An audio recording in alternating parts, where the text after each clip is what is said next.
ಹಿಂದಿನ ಹಿರಿಯರು ಒಂದು ಮಾತು ಹೇಳ್ತಾರೆ, ಮನೆ ಹುಷಾರು ಮಠ ಹುಷಾರು ಅಂತ. ಅಂದ್ರೆ ನಮ್ಮ ಮನೆನೇ ಈ ನಮ್ಮ ಪ್ರಕೃತಿ, ಅದನ್ನ ನಾವು ಯಾವ ಕಾಪಾಡ್ತೀವಿ ಅಂತೇಳಿ. ಪ್ರತಿಯೊಂದು ಬದುಕಿನಲ್ಲೂ ಹಿಂದೆ ಹಿರಿಯರು ಮನೆಯಲ್ಲಿ ಒಂದು ಸಣ್ಣ ತೋಟನ ನಾವು ಕಾಪಾಡ್ಕೊಂಡಿರ್ತಿದ್ದು. ಈಗೆಲ್ಲ ಅಪಾರ್ಟ್ಮೆಂಟ್ ಇವೆಲ್ಲ ಬಂದ್ಬಿಟ್ಟು ತೋಟ ಗ್ರೀನರಿ ಕಡಿಮೆ ಆಗಿದೆ. ಮನೆ ಒಳಗಡೆನೆ ಆರ್ಟಿಫಿಷಿಯಲ್ ಗಿಡಗಳನ್ನ ಇಟ್ಕೊಂಡು ನಾವು ಅದ್ರ ಜೊತೆ ಇದ್ದೇವೆ ಅಂತ ತಿಳಿಸ್ಕೊಳ್ತಾ ಒಂದು ಪರಿಸ್ಥಿತಿ ಇದ್ದೇವೆ.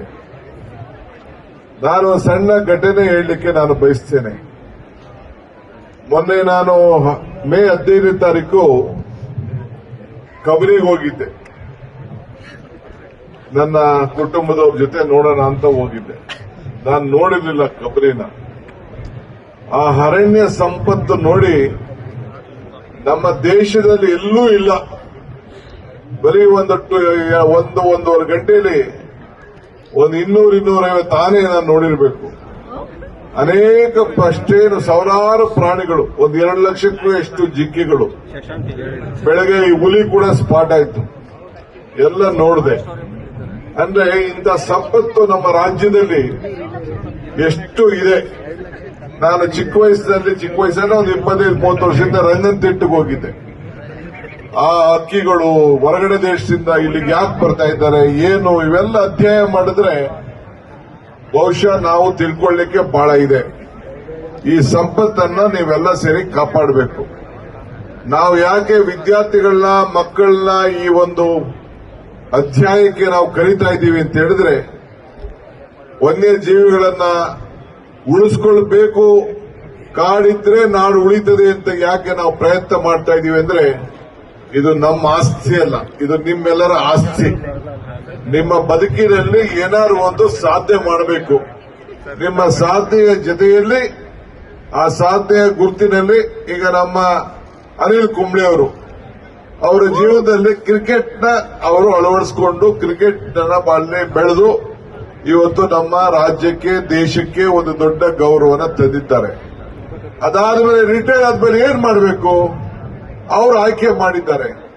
ನನ್ನ ಬದುಕನ್ನ, ಈ ವನ್ಯಜೀವಿಯನ್ನ ಉಳಿಸಲಿಕ್ಕೆ ನಾನು ಸಂಕಲ್ಪ ಮಾಡಬೇಕು, ಪಣ ತೊಟ್ಟಬೇಕು ಅಂತೇಳಿ ಅವರು ಮಾಡಿ ಇವತ್ತು ನಮ್ಮ ರಾಯಬೇರಿ ಆಗಿದ್ದಾರೆ.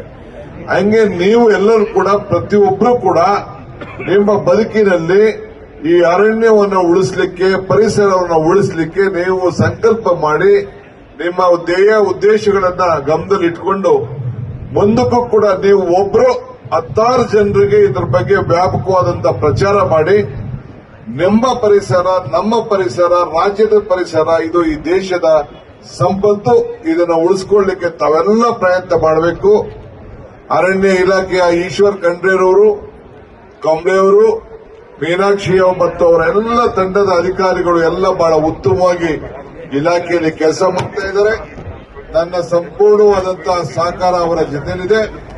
ನಾನು ಕಾರ್ಪೊರೇಷನ್ ಎಲ್ಲ ನನ್ನ ಅಧಿಕಾರಿಗಳಿಗೆ ಹೇಳಿದ್ದೇನೆ, ಪ್ರತಿಯೊಂದು ಶಾಲೆಯವರು ಕೂಡ ಒಂದೊಂದು ವಲಯದಲ್ಲಿ ಆ ಒಂದೊಂದು ಏರಿಯಾನ ನೀವು ಅಡಾಪ್ಟ್ ಮಾಡ್ಕೊಳ್ಬೇಕು. ಮಕ್ಕಳಿಗೆ ಗಿಡ ನೆಡೆಸುವಂತ ಪ್ರವೃತ್ತಿ ಕಲಿಸಬೇಕು. ಒಂದೊಂದು ಮಗು ಒಂದೊಂದು ಗಿಡನ ಕಾಪಾಡಬೇಕು ಅವರ ಹೆಸರಲ್ಲಿ, ಅವರ ಏರಿಯಾದಲ್ಲಿ ಅಂತ ಹೇಳಿದ್ದೇನೆ. ಈಗಾಗಲೇ ಸುಮಾರು 1 ಲಕ್ಷಕ್ಕೂ ಹೆಚ್ಚು ಸಸಿಗಳನ್ನ ಇವತ್ತು ಅವರು ನೆಟ್ಟಿ ಕಾಪಾಡುವಂತ ವ್ಯವಸ್ಥೆ 2 ವರ್ಷದಲ್ಲಿ ನಡೆದಿದೆ, ಮುಂದುವರಿದಿದೆ. ಇಡೀ ರಾಜ್ಯದಲ್ಲಿ ಈ ಒಂದು ಪರಂಪರೆಯನ್ನ ನಾವು ಬೆಳೆಸಿಕೊಂಡು ಹೋಗ್ಲಿಕ್ಕೆ ಪ್ರಯತ್ನವನ್ನ ನಾವು ಮಾಡಬೇಕು.